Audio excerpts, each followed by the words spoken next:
afternoon, good evening, ladies and gentlemen, and especially guys.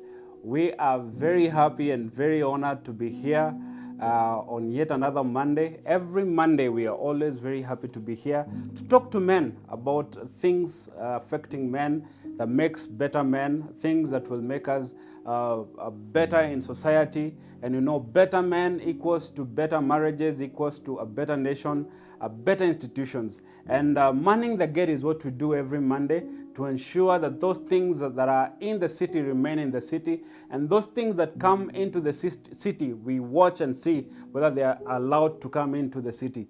We are watchers of the city gate. We man the city gate, and we man this city gate with a number of suspects. And I am happy to be with these wonderful suspects. Today we are musketeers. We are three of us. One of us had alikuwa na msiba, and Willie Kinyash, we send our condolence to yourself and to your family on this difficult moment, and we pray that God will comfort you. So, but I'm joined by two able men of God, and I will start on my right. Introduce yourself. Good evening. Good evening, men and those who are watching us. It's indeed a great joy to come again and share wisdom, knowledge that God has put in our lives. My name is Pastor G. I'm so excited to be here tonight to talk to men. Yes. Karibu sana. Asante. And on my left. Yeah. Good evening. This is Warui. You are author and your mentor. Talking to men. You are in for a great show. Karibu sana. Wow. I was being accused that me and Rev G. You fear love? You disappear ceremoniously when love is mentioned. No. Actually, we We don't.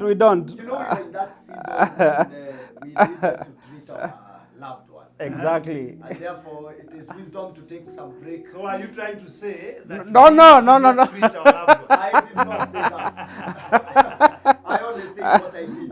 Let men come to the show and treat their loved ones. We have 7 days in a week. We come to the show on one day. So that is just an excuse. No, we did not excuse ourselves. We actually practice what we preach in the show.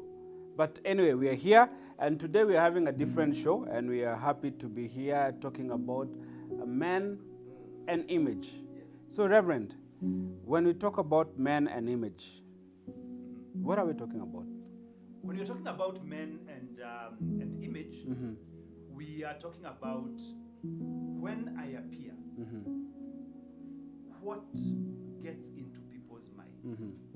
And when you talk about the image of a man, we can look at it in two ways. One is it's what I would call the external, your physical appearance. When I appear in a room, the way I appear, it may be informed by dressing, may be informed by my walking style, may be informed by my hairstyle, may be informed by many things. But the moment I appear, what gets into the mind of the people who see me? And then now, another level is the internal one. The moment I open up the doorway to my heart, and I'm speaking, and I'm doing things, what perception do people get? If they were to give me a nickname based on that, what would that nickname be? Yours, we know, authenticity. Yes. So that is it. When people just see me, are there doors they would open? And when people just see me, are there doors they would close? That is the question we are asking. So, what kind of image do you project? And it is important because, like I've said, your image will make some doors get opened, and will make some doors get closed. It will make some people desire to be close to you. It will make some people go farther from you. I had a gentleman, a friend of mine, he told me he went to a church. I wouldn't say how he was, but when he went to a church and he sat, the lady who was next to him took her handbag and moved it to the other side. He has not spoken. She does not know him. They have never met before. But by just the appearance. The moment he went and sat, the lady moved her handbag to the other side. That tells you something. There is something that has gone into this, the mind of the this lady. And what has driven that? It is the image. It is what the lady has seen, and she has made certain conclusions, and she has decided my handbag cannot be in between this guy. It is not safe. It is not safe. So it is very, very important for us to speak to men, because men are losing opportunities, men are losing relationships, men are losing even themselves. So they are getting depressed. And what is depressing them is simply because the image they projected placed them at a disadvantaged position. And they ended up losing what they thought they could get. And they end up drifting into depression and stress. Wow. So it is very, very important when you appear, what do people see? Wow. Reverend Gigi, Yes. same question. Man and his image. What are we talking about? What comes into my mind when we're talking about men and image is their presentability to people. How do I present myself to the world out there? And I think Reverend Warui has said it so well, that what do people see in me when I appear? For example, if I'm walking on the road, what do people perceive about me? You know, if I get into a meeting, what do people see in me? How would people describe me? How do they see in terms of my dressing? What do they see from even that which is not physical? Because you can read in between the lines. When I open my mouth to talk, what do I talk? What are the audience going to be interpreting from my talk? How can they define me based on the words of my mouth? When people see my behavior, what is it that they can pick from it? Because that is what they will use to describe me. So for me, it's about the way I present myself to the people. The people out there are actually looking for something that they can use to define me. And Pastor said it so well, that if they were to give me a nickname, what nickname would they give me based on how they see me? There is something I think that is called halo effect. If I can remember what our teacher used to teach us. Hey. You know? Okay. When, Hey. You can tell what kind of schools they went to. Okay. There was no other effect at my school. Yes, I went to one of the best schools in this nation. I can Okay. tell you for a fact. Nasiringi. You know? Now, what is the first impression that people get about you when they see you? That is what is called halo effect. When I appear before a congregation, the first 1 minute will be able to tell what kind of a person I am. As far as you're concerned, the image that I imprint. You know, the example that Pastor is giving about a lady in church, the first impression is very, very important. Because it will make people either believe in me or not believe in me. It will make people either accept me or not accept me. So it's about the way I present myself to the people. Wow. Yes. Now, but let me ask, Reverend Warui, do we have people that present an image that they are not? For example, I remember there was this beauty pageant. Yes. Wonderful, beautiful girls. And I know today we are talking about men. Yeah. Wonderful, beautiful girls that were passing until the panel settled on one girl. Yeah. When they settled on this one girl, of course they asked very simple questions to just show that she's not only beautiful outward, even her... The brain. There's something upstairs. So, but when the winner opened her mouth to talk, it was such a disappointment to everyone that was there, because she presented a very different image from what people are seeing. So, do we have people that look the first impression will be very good, but when you sit around this person, you find that I don't think they're what I had seen. If I were to look at it from my perspective now, looking at myself, I'm better off presenting an image, going to the second step, and maybe I either lose or gain it on the second step, than miss the first step because I didn't present the right image. So I'm better off having been shortlisted and invited into an interview, and then I don't pass the interview, then I fail to make a good presentation and miss out the opportunity of getting shortlisted. Whereas if I got shortlisted, I would have been picked. So if I can find a way of giving an impression, I know giving an impression that this is the person you're looking for, and I get an opportunity to answer questions, and then now the questions disqualify me, I think I'm better off. You have qualified yourself, yes, by how you look, exactly, and given yourself an opportunity, yeah, to be in front of people, yeah, than gabbering with, than losing it, yes, from the washa right off. Gabbering with, I'm being conservative. I don't want to present this great, nice image, and then I'm denied the opportunity to prove myself. Whereas if I presented a good image, I would have received an opportunity to prove myself, and then I would have proved myself and got the job. So I would rather, and you see, image is not just about the physical, as I have thought about it. Because I remember one time carrying a CV to a boss of mine, and I'm telling this boss, please pick this person, and he looks at the CV and identifies that there are some dots of mud.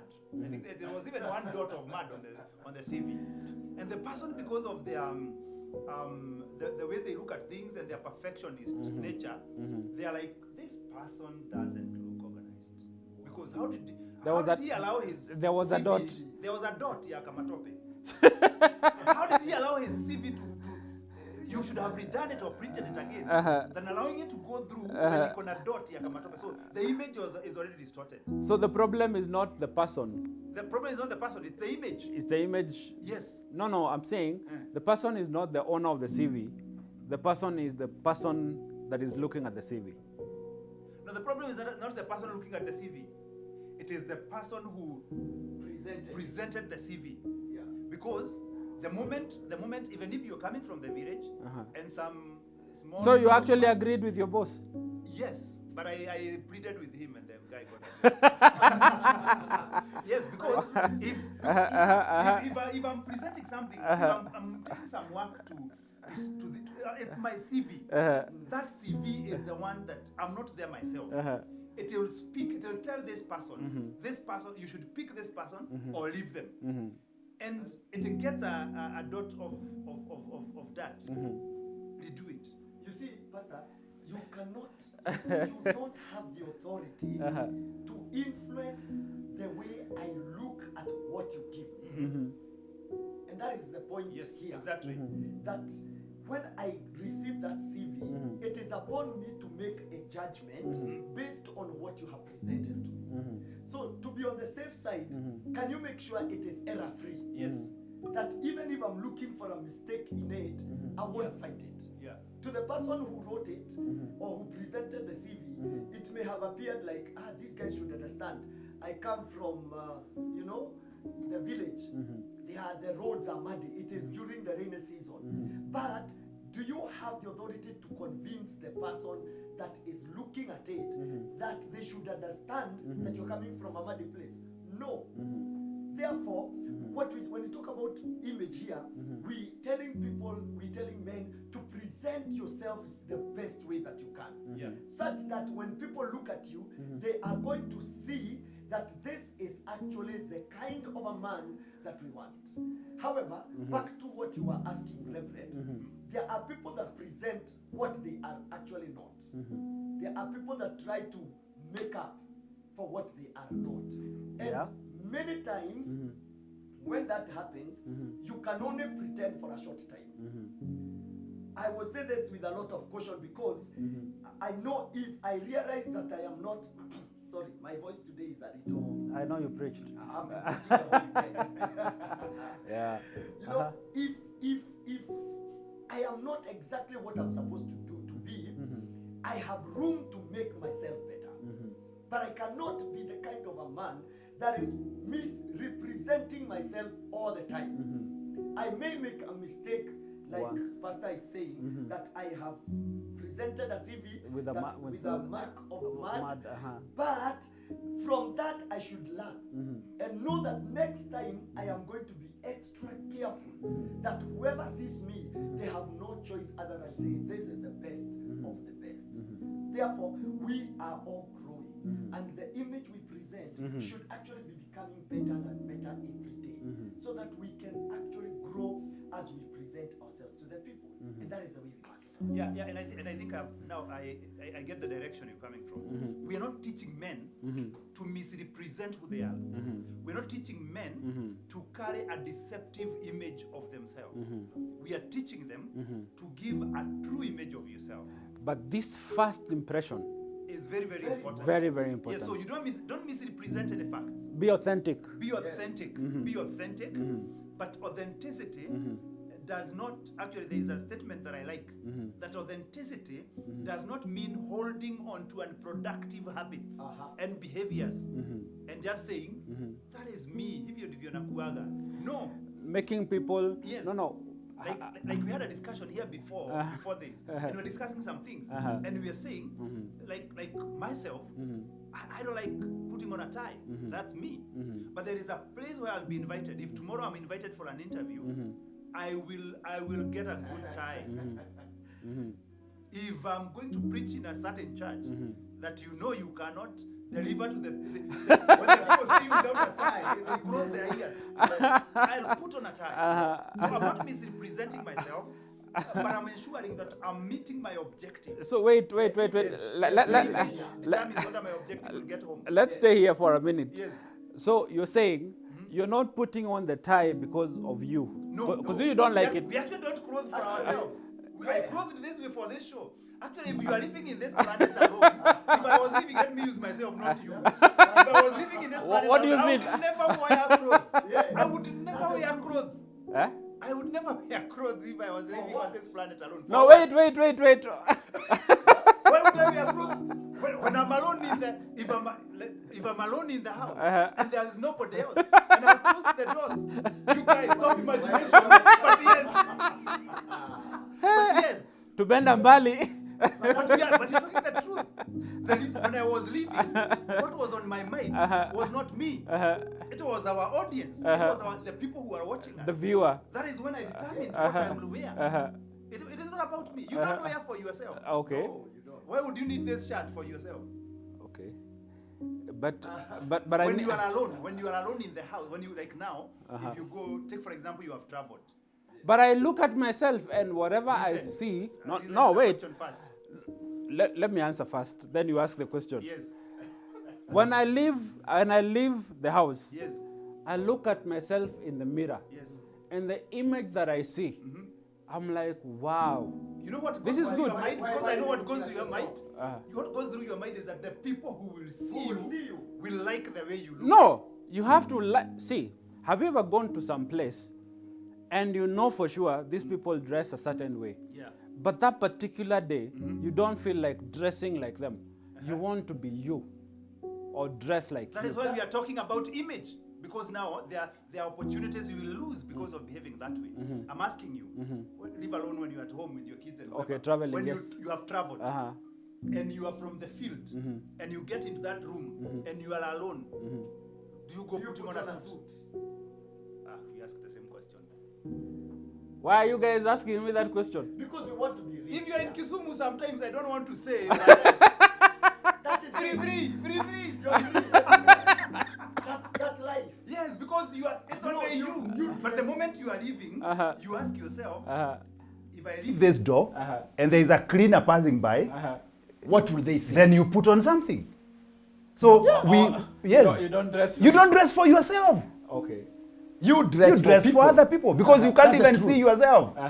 Yeah. You look at yourself. Even me, when I look at myself on the mirror, the question I'm asking myself, like if I have a meeting somewhere, and I've learned sometimes, sometimes people will take you seriously because of how you're dressed.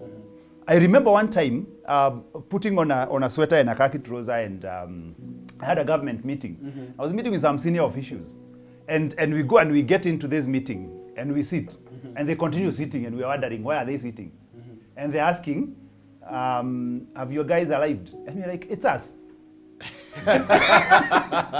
So they look at each other, and you can tell they are not now going to take us seriously. You disappointed them. Exactly.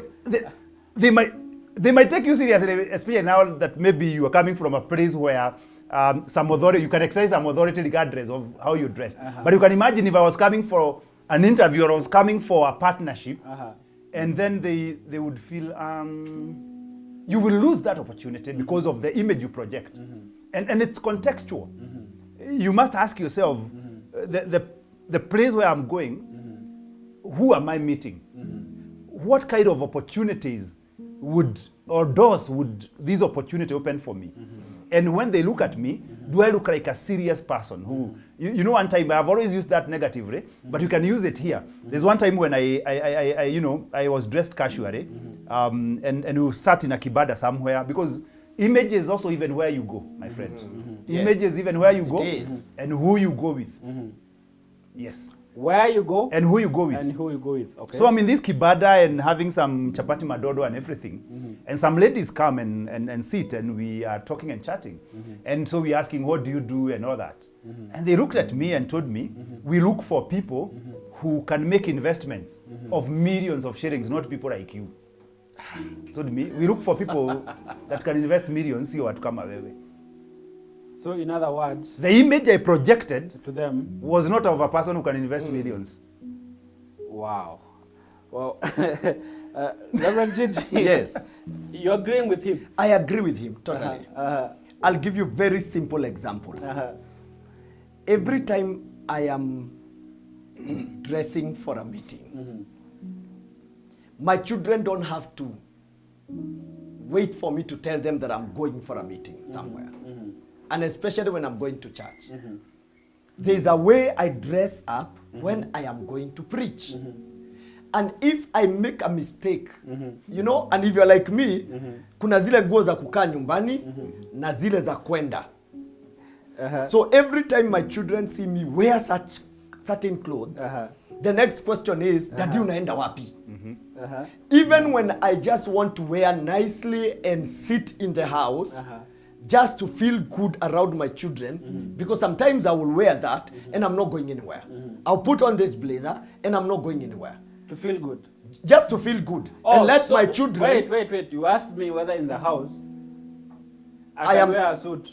Yes. So if I want to feel good, you can wear it. That is being my thinking fanatical. is, you're not feeling good. You're not feeling good because you're feeling good because maybe the clothes are loose.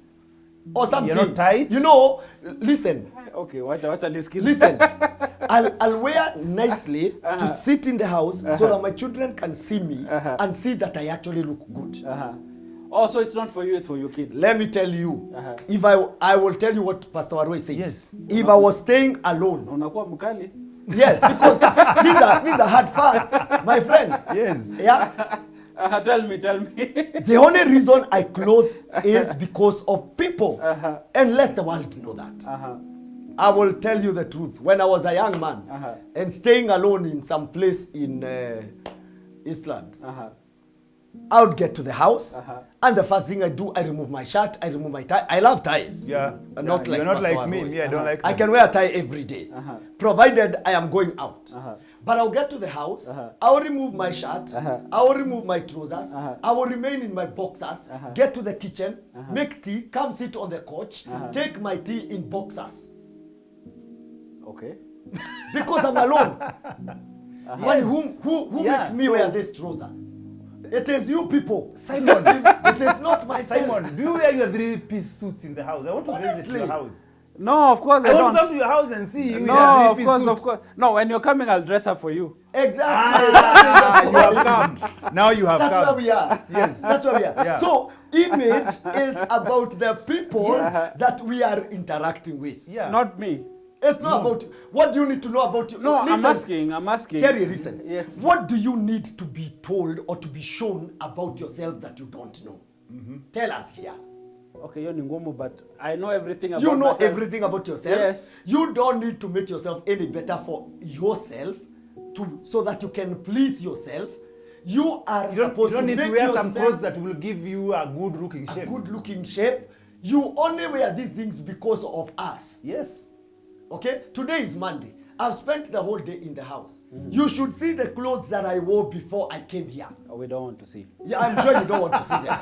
Yes, because I was alone in the house. Unfortunately, my children were in school. My wife had gone for work. So I'm alone. So why do I need to wear something so nice and put on the collar, the pastor's collar, and walk around like I'm preaching to the seats in the house? For what? And that is why I'll only put on the pastor's collar for certain events. Practicing and imagining and preparing yourself for where you're going. Now, you have actually come to my line of thought. In that, when I am doing that, I am asking myself, when I will be preaching in church on Sunday, people will see me like this. So I try it out for the sake of those people. If I was the only pastor in the whole world, preaching to nobody, I would be a pastor without a collar. Okay. Because I put on that collar for the other people. It's the image. It is the image. Okay? The reason why, as to why I wear these shoes that are good when I'm coming for the show, it is because of the people. Otherwise, nilikuwa nimevaa zile za Masai, zile zinakuanga zimekaa hapa hivi pale mbele. I can tell you the whole day. I have worn these shoes because of this show. If it was not for the show, I would have remained in those ones. You know, the real tire thing.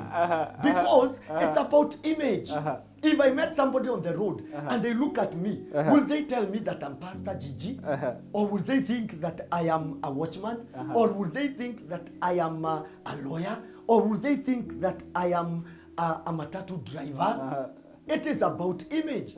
So I must present myself, you know, in a way that people will actually tell. Let me tell you something. I love mangoes. And there's a specific place that I buy mangoes when I'm going home. And the other day, I got late to buy mangoes because I went for a meeting, and as I was going home, it was a bit late. So the lady had closed. So the next day, I am going for a meeting, and I said, I can't stay 2 days without eating mangoes. Yet they're in season. I had my collar on. And then I stopped at her kibanda, and I want to buy mangoes. And I'll be like, oh, kumbe unakuanga pastor. Oh, no wonder. You know, that's what she said. No wonder. Yes, she said, no wonder. And then she now packs for me my mangoes. You know the way I had presented myself before that? I had never told her that I'm a preacher. I had not even told her I'm born again. But from her comment, I could tell there is a certain image that she had gotten about me every time I stopped to, you know? And I am suspicious. Why? Because me, every time I buy something from somebody who sells, the last thing I tell them, God bless you and bless your work. I am very careful to tell them that. And they, you know, she always said amen. Now she says, no wonder. So my mind was like, maybe whenever I tell her God bless you and God bless your work, maybe that is it. Wow. Image. It is about the people, not about me. Okay. Yes. Yeah. So is image just about, Reverend, is image just about how you dress? No. I said it's several things. Of course, I talked where you go and who you go with. But before we get there, I must say that your mouth is the doorway to your heart.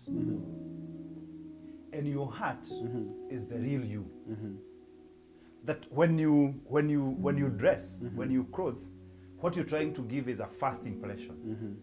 When you speak, when you open your mouth and speak, that is when people access the real you. And therefore, the other thing that is very, very important to take care of as you project the right image is how you speak. Is the words that you allow out of your mouth. Is the kind of jokes that you make. Is the kind of talk that you entertain and participate in. Is so there's a way you will speak and people will look at you and dismiss you. There's a way you will speak and people will pay attention. There's a way you will speak and people will say, this is a brutal and grateful man. There's a way you will speak and they will say, this is a compassionate, kind-hearted man. It's just words that you've released. And it tells you, like he has said, I remember one time we had gone to work and we were passing by a building and it was dedicated in, I think, 1979 or thereabouts.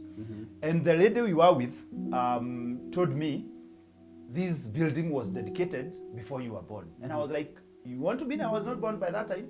And then she said, you don't look like it. And I told her, thanks be to God.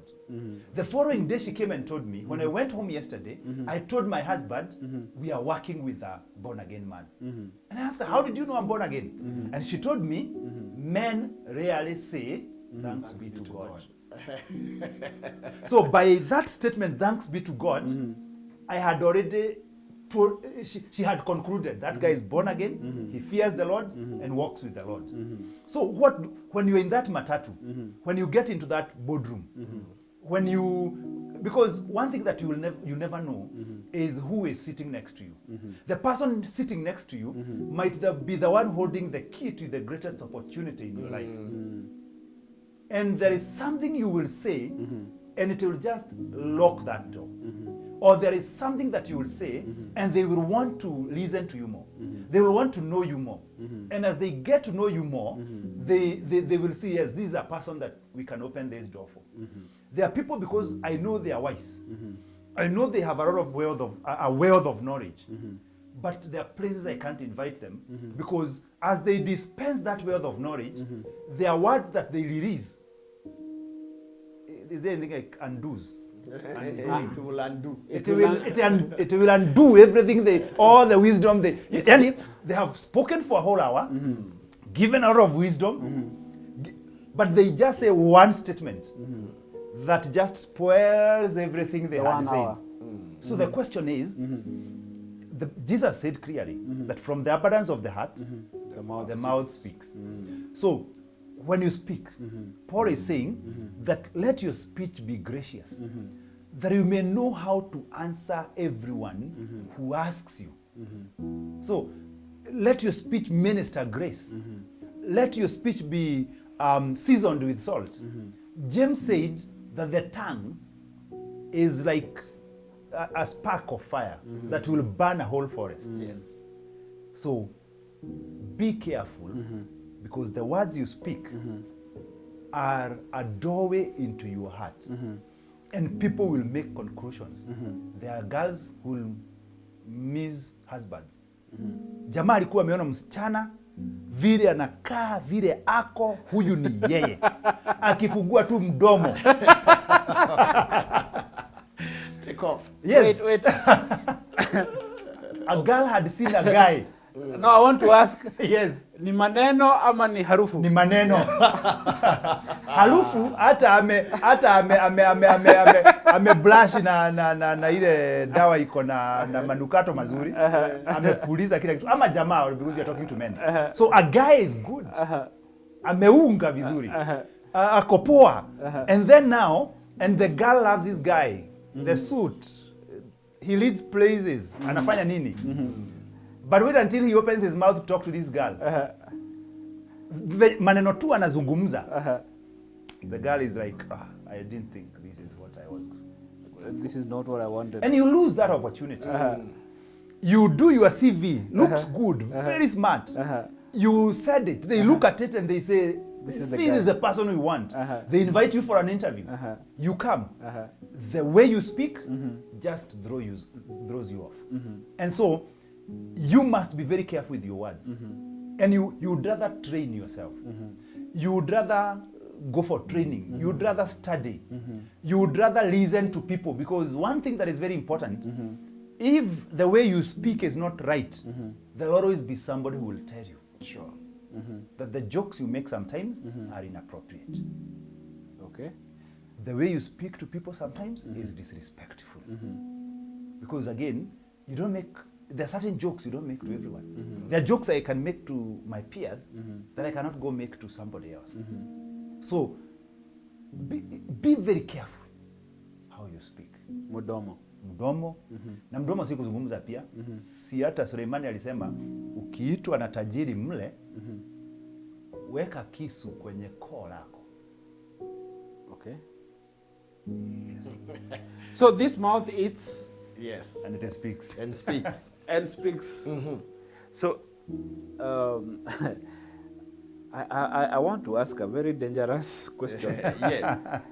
About the mouth. Yes.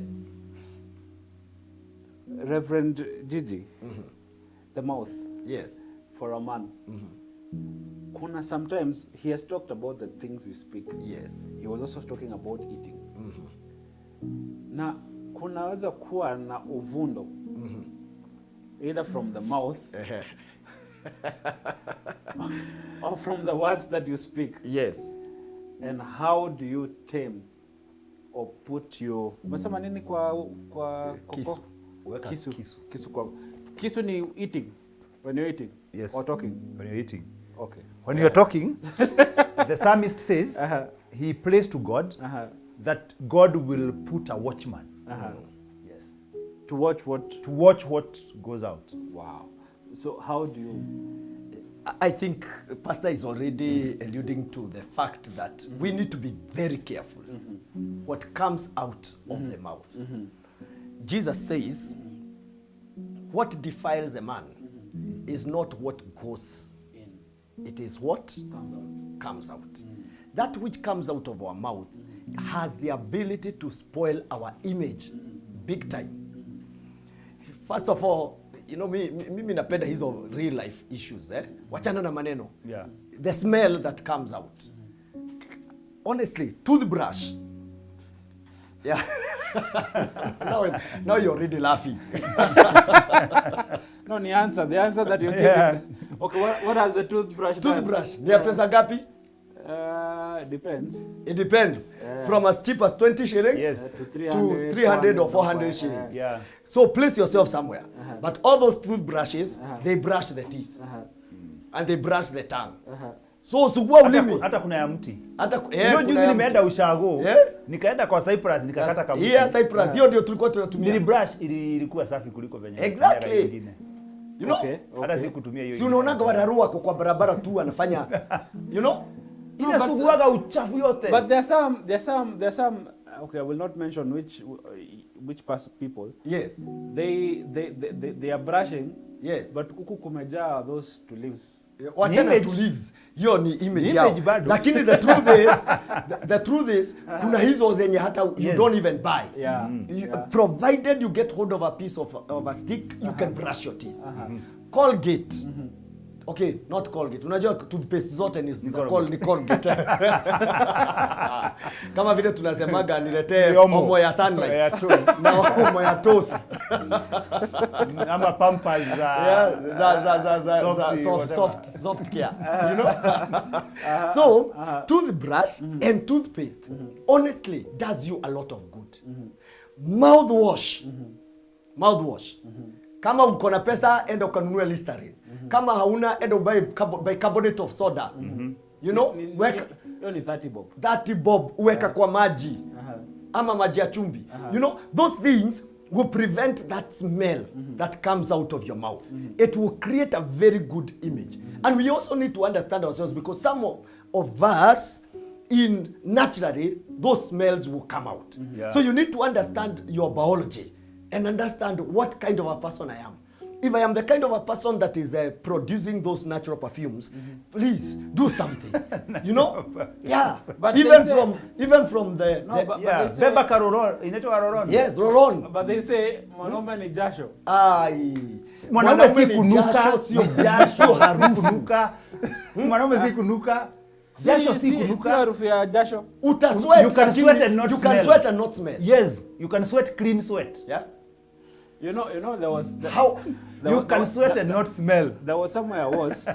So when we were coming back, yes, we stopped somewhere to buy some avocados. I love avocados. Yes. And tukichukua avocado, harufu yenye ilikuwa kwa jamaa anafanya avocado. Wanakujanga wengi, men. Yeah. Na hapa Murang'a somewhere. Wanakujanga men wengi kwa gari. Harufu yenye ilikuwa kwa hiyo You see, tulitoka hapo tukafungua window zote. Let me tell you, it is as simple as you've taken shower. You buy a roll-on. You know, vitu simple. Na ukioga kwa sababu wakati guo ndio haibadilishwa. Hatujafika kwa guo Pastor Warui. Na ukioga unahakisha umeoga si kujimwagilia maji. Because that's another problem with us men.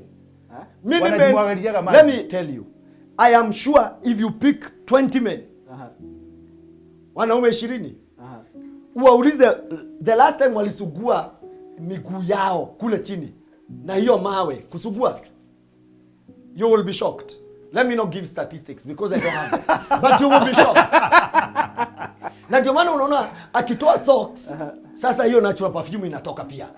You know, sugua mwili mpaka ukue sawa. So that when you appear before people, you're not even shying off from interacting with people. But it affects your confidence levels. It does a lot. Wait, is it godly for a man? Godly. And this is a trick question. Yes. Is it godly for a man? Yes. Reverend Gigi? Yes. Kwenda kufanya pedicure? I am Holy Ghosted and I do it. That where is the ungodliness in it? Huh? Where is the ungodliness in it? I said it was a trick question. There is nothing wrong with that. I am only taking care of my body. I'll be very honest with you. Zinakwaruzwa, zinatolewa hizo cuticles zote zinaisha. The men who don't and know, I'm still man enough. There are men who don't know what cuticles are. Okay, hizo magoshe. Sasa wamejua. Goshe. Okay, sawa. All right? So back to your question. Yes. Now, when you have done, okay, hatujamaliza na Pastor Warui. After umeoga, tafadhali badilisha nguo. Hatujamaliza na mimi. Kwani mimi unaambia hizo? Ni kwa sababu nilikuwa nilikwambia. Ni kwa sababu nilikwambia hatujamaliza na Pastor Warui after umeoga. Our viewer, we know you are clean. It was not meant for Reverend Warui. Jesus said. It is a continuation. Jesus said. Hata umefanya niseme Jesu. Jesus said, he who is clean does not need to wash. Oh. But the feet. Okay. Hapo tumetoka. Sasa after umeoga, tafadhali badilisha nguo.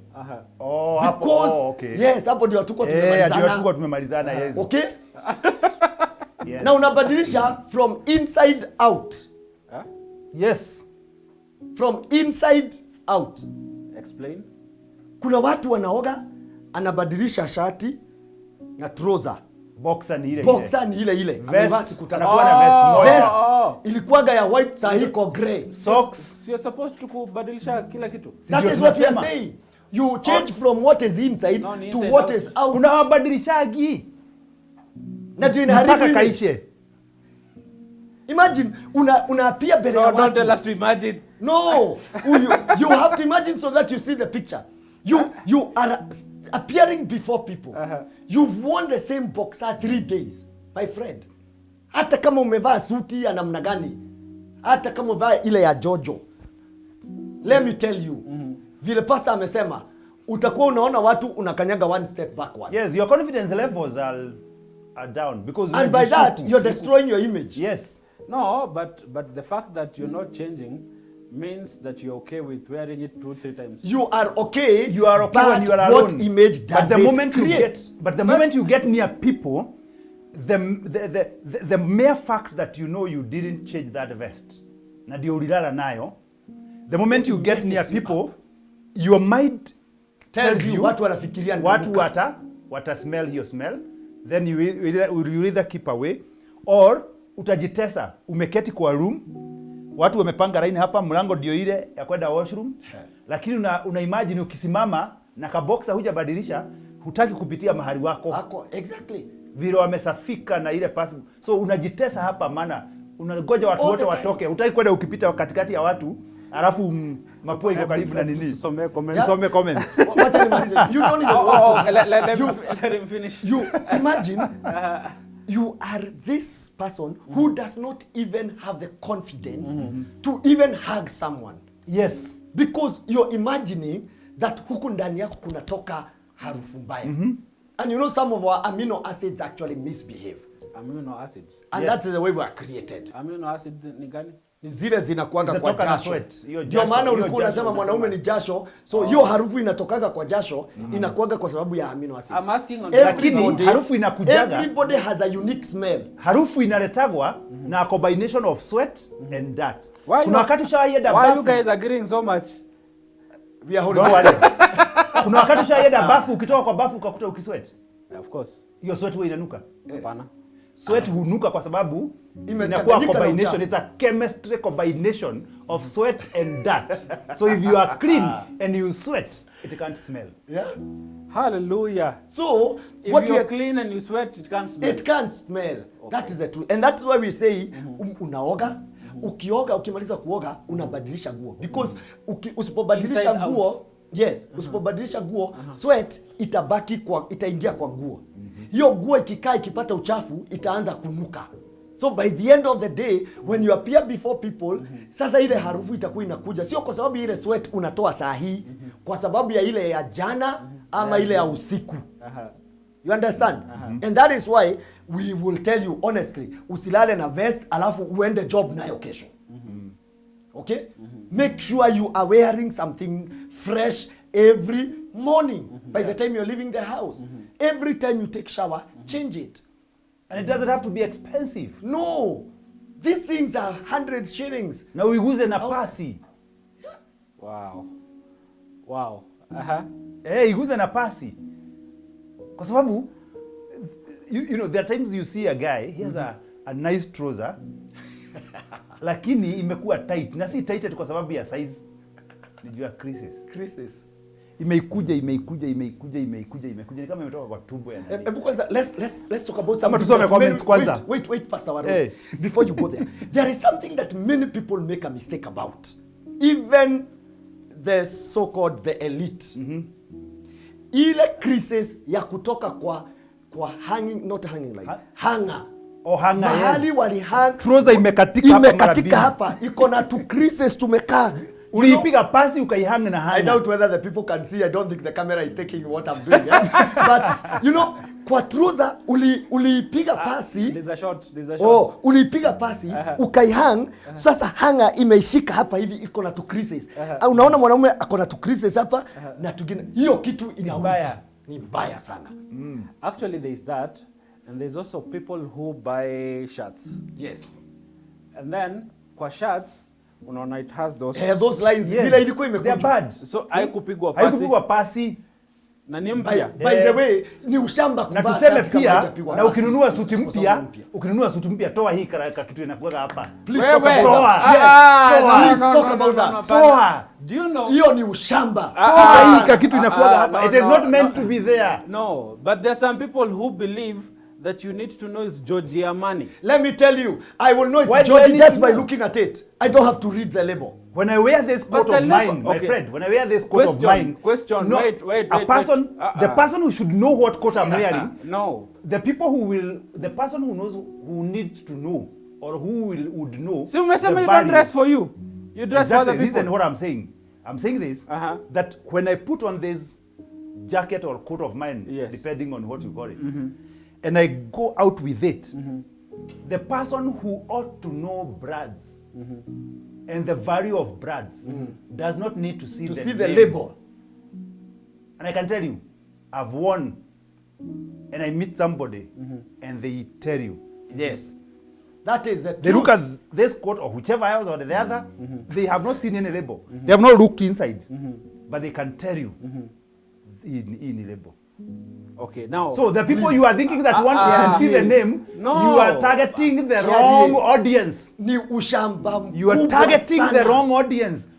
Hata akiona umeita nini? Gikonyo. Hata akiona Gikonyo, hata jua hiyo ni nini, hata hatajua kama ama ni shamba ya nguruwe, ama ni shamba ya farasi, ama ni company imekuajiri kupeleka basi. But then again, there are people who don't know whether it's supposed to. Okay, my question was this. We have told them today. No, wait. Remove that label. No, both of you, let me ask you this question. Yes. The person that was working on the coat, the suit, was working on the suit. Yes. If it was not necessary, where would they put that thing there? It was necessary. Have you ever seen how it is put? Inawekwa na kauzi kamoja. Yes. Ni ya kuuza. So that when you see it hang on the shop, you will know and believe it is Gikonyo on the shop. Hata gari ukinunua gari mpya, kuna tumakaratasi unatoaga. Hawezi sema ati juiliwekwa hii karatasi hapa sitatoa, kuna tumakaratasi unatoaga. hata simu yako ukinunua huwa unapiri ka kitu pale juu. Tatusomere comments please. Leo sijui ni nini Yeah, I think Mary Bernard had joined Ari. She was asking kama mko tuko ngangari tuko hapa. Bonnie Glorious, we are present, karibu sana. Maggie Joy Blessing, tuko Dani. Good to see Pastor Gigi and Rev Warui. Thank you Maggie for that. So ako happy the undisputed kama tuliposema. He lost his grandmom and he's taking care of a number of things, and we are wishing him well and asking you to also pray for him. We need very important. We need Your first impression is your last impression. Nixon Mwangi is saying very nice discussion. Thank you, Nixon. Thank you, my brother. Mary Bernard is enjoying the show. We need The show tonight is very insightful. This conversation resonates with me, and I'm sure with many others. Absolutely. Yes. Bloody Chicks enjoying the show. Njema K. Anasema ati jasho sio lazima inuke. Sio lazima. Inanukaga ikichanganyika na uchafu. Kwa hivyo kama hakuna uchafu hakuna kunuka. Lucy Lepore, Setegate, you are doing a good job. Simple live realities discussed. Thank you. By the way, it's true. There is some confidence that comes with dressing well, smelling nice, and having a good physique. Thank you, Njema. I would like to see Njema and see what his physique looks like. Yes. We should look for him. Wajiro Karago is here and enjoying the show. And saying hatuja malizana na Pastor Warui after umeoga. Yeah, so when you see me anywhere, walk near me. You will tell. Zipora Joroge, always look forward for the show. Thank you. And Wajiro Karago anasema yes, change mpaka boxers 100%. Njema wanaume wanafaa kubadilisha kila kitu, ni hapo. Cleanliness is next to godliness. Na hii ilitoka wapi? That's a saying. Haiko kwa Bible? Haiko kwa Bible. Sio Biblia. Sawa. Yes. Creative Kev, ukitoka bafu sio sweat, ni kujipanguza, hujajipanguza. No, a healthy person sweats. Yes, you sweat. Kama who sweat, angalia health. Yes. Especially when I come from jogging. Yes. Then after a while I take a shower. I sweat. No, it's natural. Yeah, it's normal to sweat after shower. So huyu mtu anaitwa Kev hapa nafikiri ako na shida fulani. Today's show is kujipanguza wanaume tukishikiwa buduki tuambiwe kama hujanunua boxer in the past 1 year. Tunaenda kupigana na Russia. Oh my goodness. Tutachukua buduki. Mimi nitachukua korobosha. Njema sasa namna hii. Karago anasema leo watu waoge na Maggie Joy Blessing shabara nguruwe. Ile ulikuwa unaita George who? George Amani. Georgia. Inaweza kuwa ni shamba ya nguruwe. Anasema inaweza kuwa ni shamba ya nguruwe. Expensive. Wewe unataka watu waone, wajue nini umevaa. Wewe wanafikiria unafanya kazi kwa shamba ya nguruwe inaitwa hivi. And thank you in for joining us. Maggie Joy Blessing, but kama kuoga ni usafi, bora tawel uchafuka. Si ndio ili nikuwe msafi? Si tawel inachafuka na mimi nakuwa msafi. Si ndio? No, you're actually reducing the amount of that. Yes, kama towel imekuwa chafu, inaonekana huo uchafu ulikuwa kwangu na umekuwa transferred kwa towel. So I'm better off than where I was before the kujipanguza. Okay. So, are there specific things, and I think our time is running out. Yeah, we have to look at this again. Are there specific things that you would like to tell men to work on their image? You've talked about the speech. Yes. You've talked about the outlook. Yes. Kuoga. Yes. Are there other things that tamper or that affect the image negatively? Yeah, there are many, and I want to believe that we'll have more time to look at these things. Just highlight. Because, like I said, where do you go? There's a place where someone will find me and ask me, hey, pasi hata unakujaga huku? Because it has distorted who they thought I was by seeing me in certain places. So there are certain places I will not go simply because I want to protect my image. There are people I will refuse to associate with simply because I want to protect my image. Take for example, if you find people who are conmen, and I find you always close, if somebody has ever conned me, and then you come and tell me that is your closest friend, then I'll be very careful with you. Yes. Because that would mean that you two could be a con man. Correlation. Kuna correlation yako na huyo mtu. So the people you work with also have an impact on your image. On your image. There are several other things, is even associations. Like, what club do you belong to? Talk even of social media. What do you post on Facebook? What do you post on Twitter? What is on your status when people are flipping through your status? What do they see? Because if you go to my Facebook page, you should be able to tell what kind of a person I am. There are people, I do a lot of fundraising for school fees for kids and such. There are people who send me money by simply their interaction with me on social media. And I've received money even from abroad. This is a person who, they have never met me, they have never heard me, but they follow me on social media. And what they see me posting and saying gives them confidence that there is a person you can trust. So, and people mess a lot with their status. You know, even employers nowadays, the moment you put in your application and they shortlist you, the next place they'll go is to your social media account. And there are people who are struck out of the shortlisting simply because of what has been found. We have had here with Dr. Love that somebody, he wanted to host somebody on couples will show. Then akaenda kwa social media yake, Marriage is a scam. Marriage is a scam. That alone closed that door for that guy. We saw somebody losing a job. Was it a CAS job? Yeah. So it's image. Because of something that she had posted She had posted a long time ago. And the internet never forgets. Never be careful with the internet also. I think I can post it there. Yeah. I'll just add one. Your character, your behavior. What do you do? You know, if you're the kind of a man, again, I go on those areas where, you know, they are called soft tissues, whose hands can never be contained. Every time you find anybody called a lady or a woman, your hands are on them. Wait, you're blessing them, praying for them? Whatever you do with them. Image. Huh? You are overhugging. Yes. You're hugging And for you too can long. never talk to a lady without Touching them. What are you telling us? Image. That is your image. I'll be very careful. I will not allow you to get close to my wife. Because the next thing that I know, You'll I be will touching have them. trouble. You will be touching my wife, and I don't want you to do that. You know? Look at simple things that people do. Guys, imagine Pastor Gigi, and you find me, pale Githurai. You know, mimi ni mzee wa Githu. So, pale Githurai, ati I'm peeing next to the bridge. Hapo. Nimesimama, I'm doing titration. My friend. Image. Titration. Yes. Image. What do you do? You know, but it's a call of nature. it is call of nature. Take it Do where it it at should be the taken. right place. Image. Okay. You know, we are talking about how people will see you. What image do you create? You know, let me tell you, this is what you're talking about. Your behavior. Someone told me. Yes. Someone told me that these things that are written usikojoe hapa, those people are not very serious. They actually meant that's where you are supposed to pee. You see, no, let me tell you. Let me tell you what happens. It is because people are naturally rebellious. Thank you. The reason as to why they do that is because they want to make the person who wrote that feel bad. If you tell people not to sit, they will sit.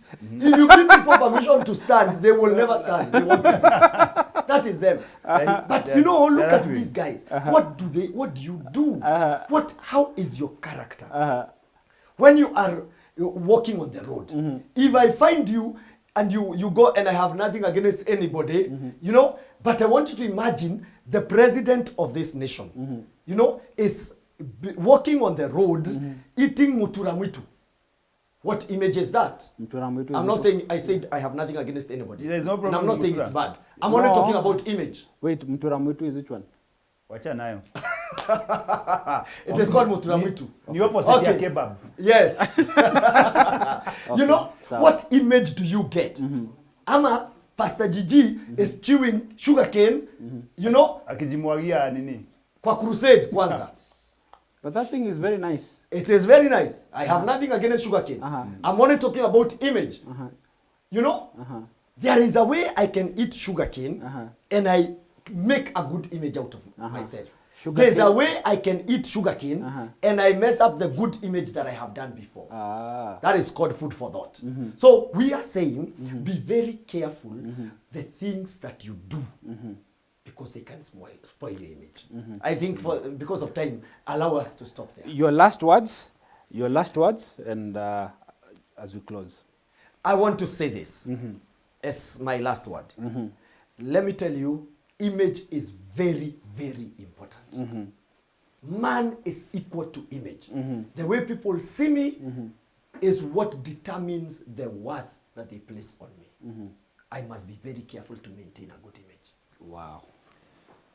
Win MM has said here that your character is your currency. I want to say that your image is your currency. Your image will open some doors and lock other doors. It's not about you. It's about what those who see you, hear you, feel you, think about you. Wow. Wow. That was wisdom. And a wise Greek man said,